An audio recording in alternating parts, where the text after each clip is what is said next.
The Detroit NewsDemocratic vice presidential candidate Kamala Harris urged Metro Detroit voters Sunday to get their ballots in early, repeatedly emphasizing the importance of Michigan and the Democrats' narrow 2016 loss in the state. President Donald Trump won his slimmest victory in Michigan in 2016 by a margin of 10,704 votes, or about 2 votes per precinct. "You all are very likely going to make the decision about who is the next president of the United States," said Harris in a reference to the battleground of Michigan while at the International Brotherhood of Electrical Workers Local 59 in Detroit, where more than 100 people gathered in the parking lot.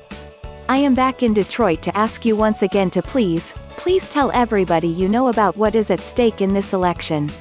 The visit to Detroit was the California senator's second since being named Democratic presidential candidate Joe Biden's running mate, and occurred 9 days before the election as candidates and their surrogates pour into the swing state. Harris also made stops Sunday in Wayne and Oakland counties, the state's 2 most populous counties, where the campaign focused on appealing to the party's base. At each of the senator's stops, speakers addressed church, labor and community groups throughout Metro Detroit, emphasizing a crossroads of crises in the United States, including public health, the economy, racial justice, voter suppression and the environment. Harris's visit included stops in Detroit, Southfield, Troy and Pontiac.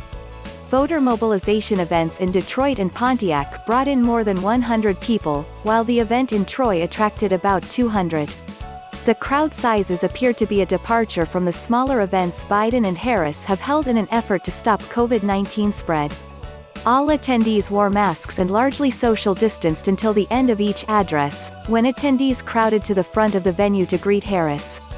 Michigan Democratic leaders including Governor Gretchen Whitmer, Lieutenant Governor Garlin Gilchrist, Detroit Mayor Mike Duggan, Attorney General Dana Nessel and Congresswoman Brenda of Southfield made remarks at the Detroit event, each stressing the importance of early voting. More than 3 million people have requested an absentee ballot in Michigan and, as of last week, more than 2 million had already submitted their ballots.